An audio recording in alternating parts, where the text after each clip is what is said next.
Stop it now. I need it. Hello and welcome back. We are breaking up with RBS. This is episode number 50, and I am Tawny Santabria. And I am JDK Winnikin. It feels like a milestone. 50. I think 50 is a milestone, isn't it? 50 shows. Yeah. Yeah, we always celebrate like the 50th of something, not the 51st. No. Usually, like 50th anniversary is a big deal. 51 people go mad. Yeah, it's like. And that's a BS story. Mm-hmm. Old news. Old news, right? Mm-hmm. Right. And yeah, so we are here to for another week of debunking the junk. So and let's see, we had our birthday episode a couple weeks ago, and talk about a lot of fun stuff. So let's just jump right into it. What kind of BS stuff are we going to take a look at today? You know, one of the things as I was driving in today, I was thinking about something that somebody told me. We were having conversation last week, and they sort of said, like, why do I need to get into my body?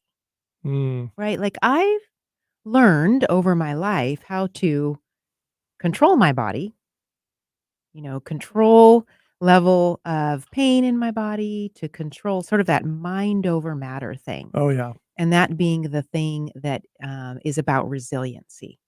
That definition. Right. Like the more you can mind over matter, the more resilient you are. Right. Like, why isn't this working that I can just think my way into whatever it is that I want to experience, I guess. So I thought, I don't know. What are your thoughts about that? What are mine? Yeah. What were theirs? Or what were yours? They asked you, they said this to you, right? Yeah. Okay. Yeah. Well, getting into the body is uncomfortable. And it feels new for feeling lots of the things are uncomfortable. And that's why this person has spent a big chunk of life not allowing for that discomfort, sort of like thinking himself out of the discomfort. And this is a client. Yes. Did you ask him, well, then why are we here? If that's working for you? I don't know if I did ask him that or if I asked him something else, but clearly there was something about, I think maybe he just wanted to understand a little bit more about that. I think we've been conditioned. I know we've been conditioned to move away from pain. Yeah. Don't feel it. Don't think about it. Don't let it beat you, right? Like all of the things about pain. Yeah. As opposed to, and I say pain, sort of like different feeling sensations in the body, emotional sensations in the body, right? Any kind of pain. It doesn't necessarily have to be just physical pain. Right. But we've made that a bad part of life. Yeah. And I've noticed that recently too, in different ways, kind of, when I'm working with my personal trainer every week, he always has a lot of stuff to say about pain, right? Pain is, weakness leaving the body, right? That's there's all these different sayings around that kind of thing. And I know he'd be okay with me sharing this, but my father's recently gotten a knee replacement, his second one. And he caught himself the other day before he was doing his exercises, wincing in pain before he felt it because he was anticipating it, and the challenge of that. And he didn't, he didn't like doing the exercises he was doing and all of that. So we are. But to like it's either something pain, however we're defining it, either it's something to push through, right? Because you got to, mind, will over matter, or something to run away from. Yeah. Yes. And then of course, when by challenging people to get into the body, what we're actually doing is not doing either one, really, are we? We're not running away from the pain that we might be feeling. And it isn't really something about, at least to me, it doesn't feel like it's pushing through something. I feel like when I'm in my body and if I'm having painful experiences emotionally or whatever, it's more of a, I don't know, kind of a flowing through me rather than me doing something. That's just my experiences. Yeah, what just came up for me when you were talking was sort of like, instead of trying to push it away or move through it, it's sort of like just giving it a hug. Oh, that was cute. Just like, oh, here it is. Yeah. And it's okay that it's here. And I don't have to feel flooded that it's here. I don't have to make a problem out of it that it's here. I don't need to solve it that it's here. I don't need to make it go away that it's here. I can just kind of give it a hug. Yeah. Yeah. Welcoming it in. We've used that example before too, right? Those difficult things knock on your door and you open it and you go, oh, it's you again. because it is what's really happening, What's really happening, yeah. right? It doesn't mean that it's more valuable than your thought or less or different. It just is a part of ourselves. Mhm. And if we continue to minimize or diminish or make a problem out of a part of ourselves, then we can't be whole. Right, right. And so by not getting into the body, we're eliminating the primary way in which we can best work through, move through. That's really where the resilience is. But if we remove the body out of it, it's an uphill battle. Well, it's gonna be a continuous battle. Uphill. Whether you're uphill or downhill. Yeah, you know what comes up for me is I remember when back in the day when I was doing triathlons and the endurance that it takes to do that. You have to build up to that over time. And the training program is about that. And I remember right before the first race I did, the person who was helping me out said to me, "Look, when you start to hit the wall and you start to get fearful, right? If you start feeling fear, I'm not going to finish it, or I'm getting overtired, or am I going to cramp up? Remember that your body's going to be checking in with you from time to time with a little fear response going, "Are you sure you want to do this? Are you sure you really want to do this? You're doing something that's out of the ordinary." But if you keep going, the body gets the message of, "Oh, okay, we'll keep going." To me, that was interesting about that was I learned that years before I learned about getting into the body. Mhm, But it's similar. The body knows how to navigate. Body knows how to warn. The body knows how to say, "Here's something," but it is also willing to listen as well and be a part of that. So that came up for me as well because to me, that's sometimes difficult emotions, pain for me can bring up fear. Like my dad anticipating pain and it brings up fear. mhm, Like the body saying, "Oh, you sure you want to do this?" It feels similar to that sometimes, but the more that I'm in my body and give it that hug or let it in the door, mhm, that fear response becomes less and less and less, or doesn't always appear at all. mhm. That feels so much better. Well, yeah, when we get the stories backing up the the momentary, tension in the body, Mhm. right? So if it's fear or tension or constriction or contraction in the body, that momentary fight, flight, freeze response. And then we back it up with a bunch of stories. Oh, that's right. You knew you weren't going to be able to do this anyway. It's this much. It's going to take you this long to get there. You're not going to be able to handle it. You see, look, your body's already breaking down. What if you get an injury? Mhm. All of that stuff that happens for us Yeah. from that moment then makes, like, where do we go from there, right? That's when we tend to make it a problem, stop, back away, not really move through it, Mhm. or whatever else happens. Or some message arrives that we have to do something about it, right? Like there's an urgency, like other than to me, that was always the thing that I feel like in retrospect I kept missing was instead of just accepting that's right where things are, Mhm, the need, like you were talking about with your client, mind over matter, I got to push through. I learned over time that I then needed to downshift to my brain to go, okay, what do I have to do to change this or to get out of this or to avoid this? mhm, Do I fight, push through it? Do I run? Do I freeze? mhm. And really what we're talking about is just, yeah, that's Yeah, here's what's happening. yeah, Yeah. And that's really all that needs to be experienced. mhm, Right. yeah. And that's gotta be hard for people to I know it was hard for me to really understand if that's the right word, even though understand is kind of a mental space. Again, yeah, we've been conditioned that there is a right way to do things Mhm.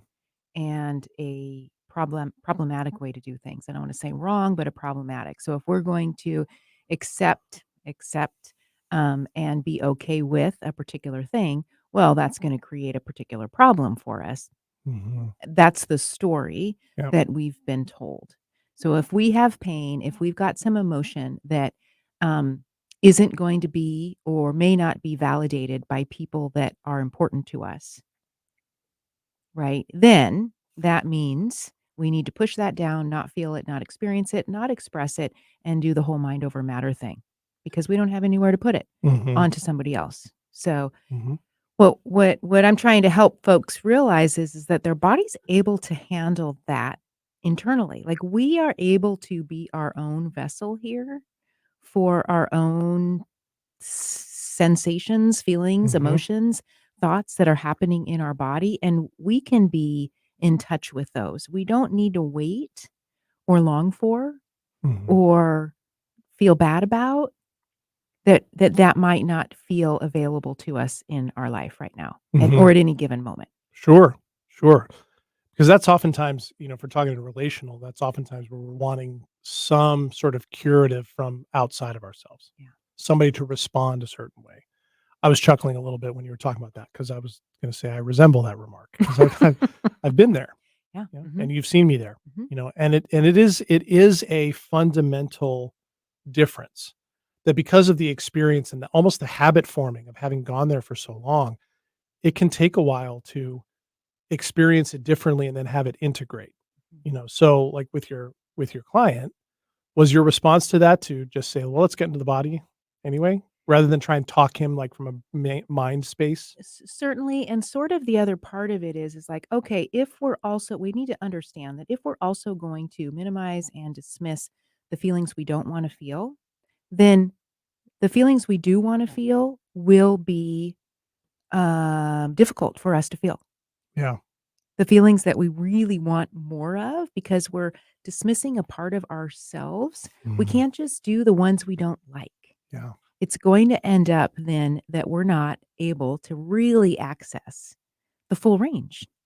Mhm. So that was another part of it too, because certainly we want the feel good feelings, right? But we've got to be able to trust the body that the body can hold both Yeah. if if we want those feel good feelings. Otherwise, we're going to be um, doled out, right? We're going to be numbed out. We're not going to be able to experience the full range if we're Yeah. not willing to feel Yeah. what we don't like.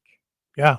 And of course, if you numb all the difficult feelings, you're gonna end up numbing all the good ones. You Absolutely. can't be selective with that, right? Because that to me, I remember early on in this process for me, not always fully understanding what you meant when you would say, "This is the reality of things," and I'd be like, "Well, wait a minute. All these are all possibilities or like these stories in my head. They could be real, you know? This other person could be this way or this, that." And what I better sense now is that, the reality of being able to tell more and more where just the feelings are of things, what the reality of things are, and where the stories are.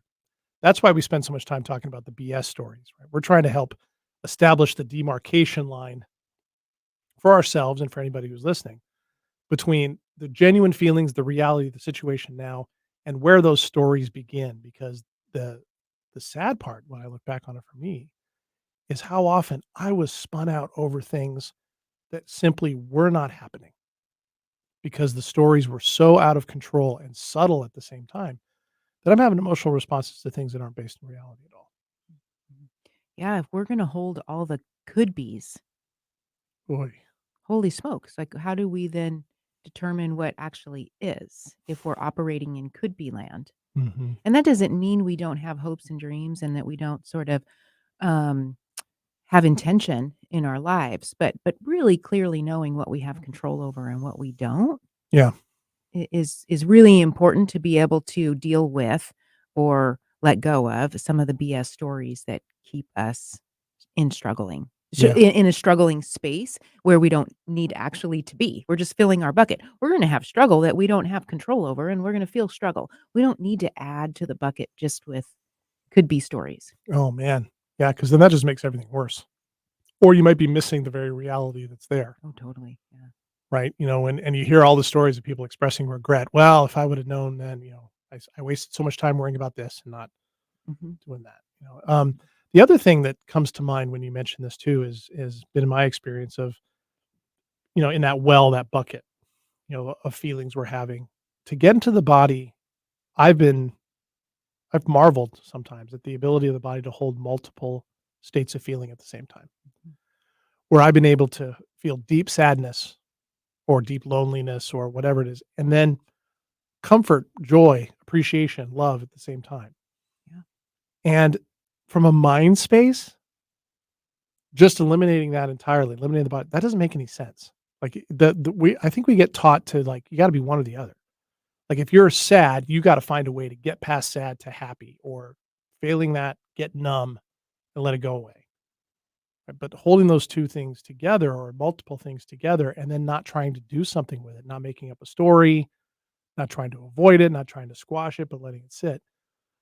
That's the amazing thing, because to me, the body's ability to do that and work with it, when you start to learn to trust that, like I feel like I have, Mhm. things are so much simpler and better. Yeah, yeah, we're not our thinking space causes us a lot of trouble. Yeah. And so if we're in the body, if we're giving a little more space to, that connection with our seat, we've talked about this before, that intuitive space, connection Mhm. with ourselves is in our belly, right? And connection with others and things that are external are in heart space, Mhm. right? And then we get our thinking space on board from there. So imagine walking through your life connected to your seat, yourself. Mhm. You really know yourself well Mhm. and connected to others, Mhm. larger, nature, your pets, whatever, right? And then thinking from there. Yeah, in response, in conjunction or response or whatever. So your Mhm. thinking process happens in connection. What comes up is completely different Yes, it is. than if you're starting with an empty like an empty awareness. Uh-huh. Like, I don't know what I'm feeling. I don't know what I'm thinking. I don't know what I value. I Mhm. don't know what my intentions are. I just was looking at social media, then I got out of bed. I have no idea like, right? Like how we do. Like we're totally disconnected with ourselves. Maybe we're blocked at heart space, Mhm. and then we're just thinking. Mhm. We're going to come up with all sorts of problems Yeah. that aren't solvable. Yeah, and that will actually feed the terrible feeling that's producing them in the first place. Mhm. You know, and I've used the analogy so many times. It's like you think you're pouring water on that fire, but you're actually pouring gasoline on it. It blows up. Yeah, it's really incredible, how that works. It is, it is. I was thinking about, something a friend told me a long time ago, what she loved to do. We were having this conversation about, are you a snooze button person, or are you a person when the alarm goes off, you get up, right? And she was a snooze button person. And, she really loved, because it's quite stimulating, she really loved basically reprocessing yesterday and planning for today before she even got out of bed. Oh, wow. Yeah, so there was Right away. a lot of thinking right away. And imagining how the day might go, and imagining how the day might have gone differently had she done all the things different, right? So 45 minutes to an hour before she even gets out of bed, she has thought herself to death before she even gets started out of the day, Pay attention, snooze button people. Don't do right? that. I mean, like, well, some snooze button people actually do go back to sleep, right? Right, right. So I don't know what you do when you have the snooze button thing, but anyways, right? But if you're starting your day in an overthinking state, um, that might be, and you're realizing that you have a lot of stress in your day or anxiety or, sort of the angst and frustration, that could be part of the problem. Mhm. Mhm, yeah, 'cause that's, the danger there, it seems to me, is it's a recipe for getting too far ahead and trying to anticipate what might come at you. But you know what? We're pretty terrible at predicting, Mhm. as a general rule, and then when every once in a while, when we actually something has happened and we go, "I knew it." You didn't really. You didn't know it. It just happened to be true, and then we champion that one. "Well, I was right that one time, but those other 500 times that my stories turned out to be complete BS and it wasn't reality, they wane in light of that one thing." We seem to be so terrified sometimes of something catching us off guard, or thinking that if we can anticipate it coming, we'll feel better, we'll respond better, we won't feel as hurt. We feel we feel in control if we actually believe that we can anticipate what's coming. But part of that is perspective anyway. So sometimes when we say we knew it, it that's from your own perspective, Mhm. right? The brain likes proof for what we already think. Right? So we 100%. already have an idea. Yeah. We go out into the world, we look for the thing, we get the We get that information back. Our perspective is, "I knew it." But what if there's more to the story? Yeah. What some would call confirmation bias, I guess, even though that's very much a headspace Mhm. spot, but Yep. that's very true, and you were talking about starting down in the gut and, in the seat, the connected space with others from the heart and then the mind. I sort of just started calling that going up the ladder.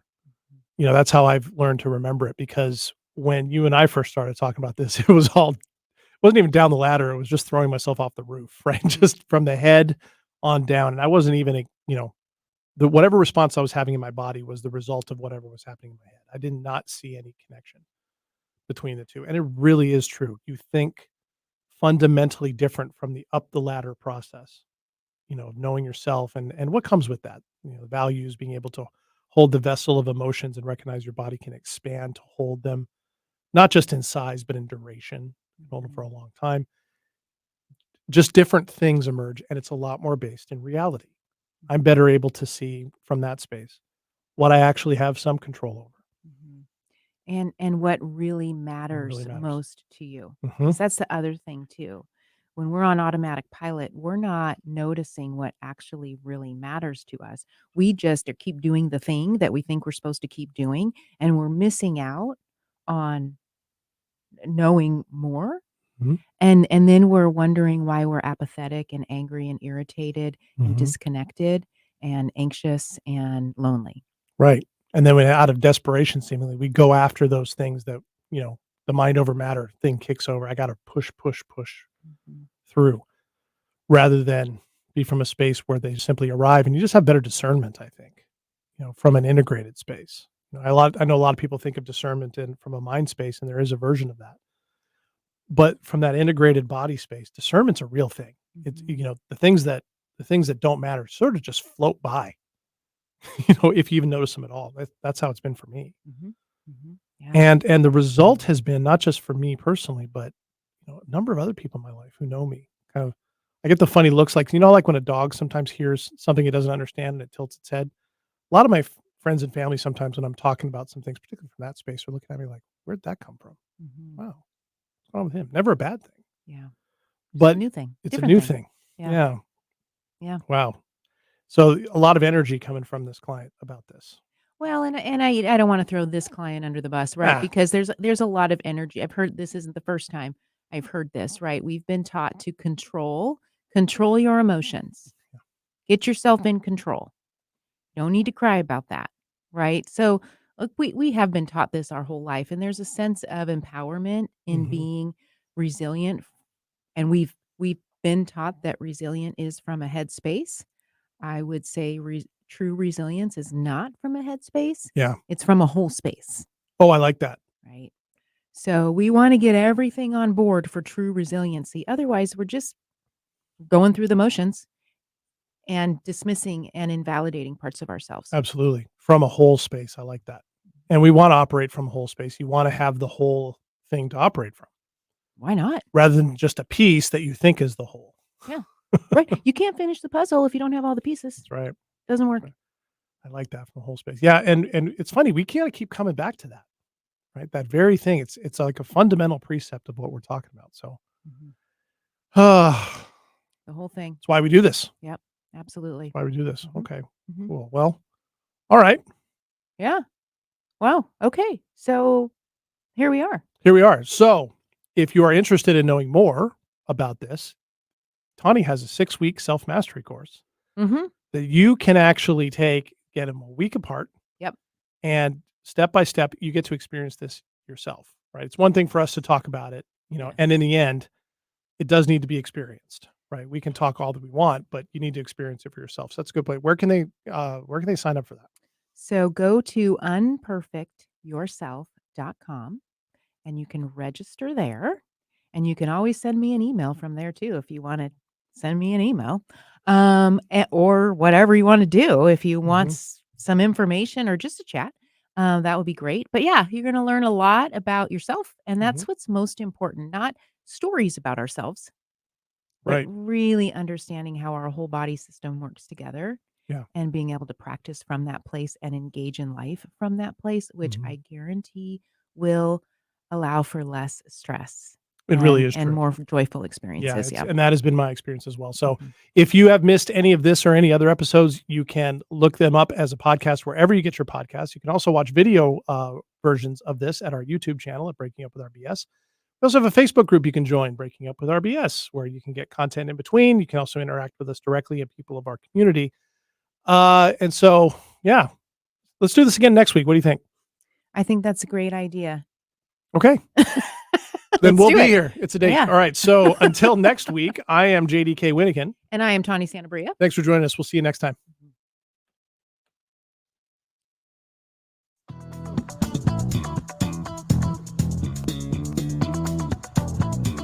How you all feel tonight?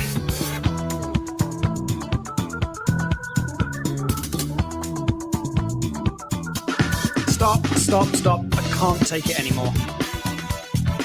Oh, I do the live ones too. Yes, I know. I saw your act in the theater. You're really quite good. Quite a certain harmful habit.